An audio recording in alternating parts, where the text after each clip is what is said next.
आज बात करेंगे सेक्सॉफ्ट कंपनी के बारे में। देखिए आईटी सेक्टर का वन ऑफ द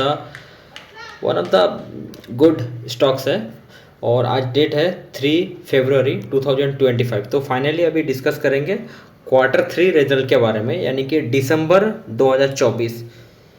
तो सबसे पहले यहाँ पे लेटेस्ट क्वार्टर का सेल्स ग्रोथ देखेंगे। सेल्स ग्रोथ लेटेस्ट क्वार्टर का 227 करोड़ और प्रीवियस क्वार्टर 215 करोड़ और लास्ट ईयर यानी कि दिसंबर 2023 193 करोड़। तो सबसे पहले यहाँ पे फटाफट देखते हैं ईयर ऑन ईयर यहाँ पे सेल्स ग्रोथ है। सेल्स ग्रोथ यहाँ पे कितना परसेंट से ग्रोथ हो रहा है? 18% से ग्रोथ हुआ है। एक डिसेंट ग्रोथ हुआ है, ठीक है, बट एक थोड़ा ज़्यादा एक्सपेक्ट कर रहे थे, लेकिन उसके हिसाब से कंपनी छोटा है। यहाँ पे आप देख सकते हैं कंपनी ओनली 2564 करोड़ की कंपनी है और फिलहाल अभी स्टॉक प्राइस है 194। तो चलिए यहाँ पे सेल्स ग्रोथ हो गया, एक डिसेंट ग्रोथ हुआ है। उसके बाद में डायरेक्टली चलते हैं यहाँ पे नेट प्रॉफिट, जो किसी भी कंपनी का बहुत ज़्यादा इंपॉर्टेंट होता है। नेट प्रॉफिट के हिसाब से शेयर प्राइस इस तरीके से जाता है। अगर नेट प्रॉफिट ही नहीं होता है तो यहाँ से गिरता है। तो चलिए नेट प्रॉफिट के बारे में डिस्कस करते हैं। Net profit latest quarter 27 crore और previous quarter 26 crore, last year 22 crore. तो यहाँ पे ईयर ऑन ईयर देखते हैं, ईयर ऑन ईयर ओनली 20% से ग्रोथ हुआ है। ओके, डिसेंट है। अभी फिलहाल अभी दिसंबर 2024 में मैक्सिमम क्वार्टर रिजल्ट खराब ही आ रहा है। कुछ गिना चुना कुछ कंपनी है थोड़ा सा अच्छा रिजल्ट दिया है। अभी उसमें से मैं अभी तक जितना वीडियो बनाया है जो मैक्सिमम थोड़ा सा अच्छा रिजल्ट देते हैं, मैं उसके बारे में ज़्यादातर डिस्कस करता हूँ। और फ्यूचर डिमांडिंग स्टॉक्स हो, मैं बाई सेल का रिकमेंडेशन नहीं कर रहा हूँ, मैं सेबी रजिस्टर्ड नहीं हूँ, जस्ट स्टडी पर्पज़ के लिए, ताकि आप लोग भी स्टडी कीजिए। पहले आप सीख लो, नॉलेज कर लो, क्योंकि स्टॉक मार्केट क्या होता है, थोड़ा डेंजर हुआ होता है। नहीं तो इतना आसान नहीं है कि आप गए और बाय कर लिए, आप गए और सेल कर लिए, प्रॉफिट हो गया, सेल कर लिए। तो अगर इतना आसान होता तो यार चाय वाला, मतलब कोई भी आ जाता, चाय वाला, फेरी वाला, मतलब कोई भी आ जाता, कोई भी भाई लोग इन्वेस्ट करते और सीधा प्रॉफिट कमाते और निकलते। देखो भाई, स्टॉक मार्केट में बहुत ज़्यादा स्मार्ट इन्वेस्टर होता है। आपको जब मान लीजिए एक स्टॉक का क्वार्टर रिजल्ट यहाँ पे अच्छा आ गया तो आप स्टॉक में पैसा लगा दिया, आप सोच लिए कि आप बस तीर मार लिए। नहीं भाई, यहाँ पे स्मार्ट इन्वेस्टर है ना, उसको थोड़ा सा यहाँ पे गिरावट कर देंगे, ठीक है। अरे यार, आप बोलेंगे अरे यार मैंने जैसे ही इन्वेस्ट किया हूँ यहाँ पे गिरावट हो रहा है, मेरा काफ़ी लॉस हो गया है, क्योंकि आप तो न्यू इन्वेस्टर हो ना, आप तो बिल्कुल न्यू। आप क्या करेंगे, यहाँ से पैसा आप निकाल लेंगे। जैसे ही आप पैसा निकाल लेंगे ना, तो स्मार्ट इन्वेस्टर बिल्कुल यहाँ पे आना स्टार्ट हो जाएंगे। वो यहाँ से क्या करेंगे, यहाँ पे एक तो गिरावट में खरीदेंगे और यहाँ से फिर रैली बना के ऊपर लेके जाएंगे। क्यों? क्योंकि उनको क्या है, स्मार्ट इन्वेस्टर कंपनी के बारे में पता है। कंपनी का, मैं सक्सेस की बात नहीं कर रहा हूँ, कोई भी कंपनी, तो वो क्या करता है, कंपनी का प्रोडक्ट के बारे में उसको पता रहता है और इसका फ्यूचर ग्रोथ क्या है, इसका प्लान क्या है, इसका डिटेल एनालिसिस करते हैं और इसका ऑर्डर बुक क्या है, कंपनी का कामकाज आगे फ्यूचर में हो सकते नहीं। देखो किसी भी कंपनी में वहाँ पे क्या होता है, एक प्रिडिक्ट करना पड़ता है कि आने वाला 5 साल में कैसा ग्रोथ हो सकता है और इसका कंपिटिटर क्या है, और इस कंपनी के अंदर FIDI मतलब होल्डिंग इंक्रीज कर रहा है कि नहीं कर रहा है, यानी कि इंटरेस्ट ले रहा है कि नहीं ले रहा है, हिस्सेदारी बढ़ा रहा है कि नहीं बढ़ा रहा है, और कहीं प्रोमोटर माल तो नहीं बेच रहा है, या प्रोमोटर हिस्सेदारी बढ़ा रहा है, या प्रोमोटर कितना टाइम से यहाँ पे होल्डिंग मेंटेन करके रखा है। तो किसी भी कंपनी का एक 50% से अगर ऊपर मेंटेन करके रखते हैं तो उसको एक अच्छा साइन मान सकते हैं।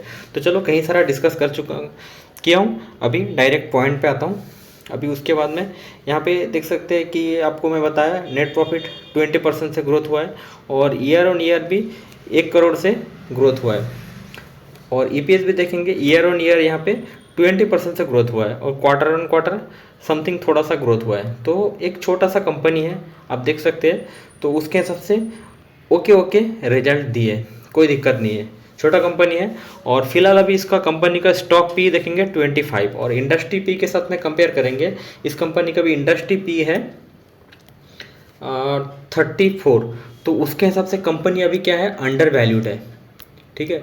अभी थोड़ा सस्ता में मिल रहा है। मैं बाय सेल का रिकमेंडेशन नहीं कर रहा हूँ, जो डेटा में बता रहा है बस मैं आपको वही बता रहा हूँ, क्योंकि इंडस्ट्री पी के हिसाब से स्टॉक पी सस्ता है, ठीक है। रिजल्ट भी ओके दिया है और उसके हिसाब से RSI देखेंगे 42। तो RSI क्या होता है, RSI जो शॉर्ट टर्म इन्वेस्ट करते हैं तो उसके हिसाब से थोड़ा चेक करके इन्वेस्ट करना ज़रूरत है, क्योंकि मिनिमम अगर 70-80 में RSI हो बहुत अच्छा है और P हाई है, ऊपर से RSI 70-80 है तो तब बिल्कुल भी इन्वेस्ट नहीं करना चाहिए। तब डेंजर जोन होता है। क्या होता है कि हमेशा स्टॉक जो होता है ना, तो वो अपर साइड जब होता है ना, तब क्या होता है, RSI आप चेक कर लीजिएगा, इस बात को नोट कर लीजिए बिल्कुल। RSI अगर 80-90 हो ना, और उसके बाद में P अगर 100 टू 100 से 150 हो, 100, तब क्या होता है, थोड़ा डेंजर जोन होता है, वहाँ से प्रॉफिट बुकिंग होने का चांसेस रहता है। कोई भी कंपनी में आप मैक्सिमम उठा के देख लेना, इस बात को रिसर्च करना, स्टडी करो, फिर आपको समझ में आएगा। मैं काफ़ी टाइम से कर रहा हूँ तो मुझे पता है, तो आप इस तरीके से कीजिएगा।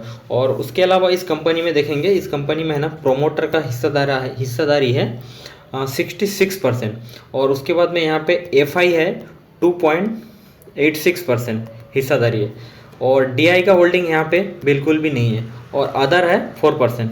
तो ठीक है, यहाँ पे शेयर होल्डिंग पैटर्न ठीक ठाक है, कोई इतना ज़्यादा दिक्कत नहीं है। अभी कंपनी का सबसे ज़्यादा इंपॉर्टेंट आ जाता है कि कंपनी का कर्जा कितना है। कंपनी का कर्जा है 53 करोड़, और उसके हिसाब से कंपनी का रिजर्व है 554 करोड़। तो डेट के हिसाब से रिजर्व अच्छा है, डेट थोड़ा है, रिजर्व ज़्यादा है 554 करोड़। तो कंपनी यहाँ पे एक प्लस साइन मान सकते हैं। तो इसके अलावा मैं आपको एक चीज़ शेयर करूँगा कि कंपनी क्वार्टर ऑन क्वार्टर किस तरीके से प्रॉफिट दे रहा है, और ईयर ऑन ईयर किस तरीके से प्रॉफिट धीरे धीरे बढ़ रहा है, वो आपके साथ शेयर करूँगा। चलिए, यहाँ पे क्वार्टरली नेट प्रॉफिट में सीधा सीधा आ जाते हैं। किसी भी कंपनी का नेट प्रॉफिट सबसे ज़्यादा इंपॉर्टेंट होता है। सेल्स होगा तभी जाकर नेट प्रॉफिट होगा ना। ठीक है, नेट प्रॉफिट यहाँ पे देख लेते हैं कि किस तरीके से यहाँ पे ग्रोथ कर रहा है। 15, 18, 19, 20, 25, यानी कि क्वार्टर ऑन क्वार्टर में आपको प्रॉफिट बता रहा हूँ। 23, 26 एंड 26 एंड 27, यानी कि एक धीरे धीरे मतलब कछुआ के चाल जैसा चल रहा है, क्वार्टर ऑन क्वार्टर में चल रहा है। देखो, छोटा कंपनी कहीं बार क्या होता है, 50 करोड़ हो जाता है, फिर कहीं बार 20 करोड़ हो जाता है, कहीं बार 18 करोड़ हो जाता है, 5 करोड़ हो जाता है।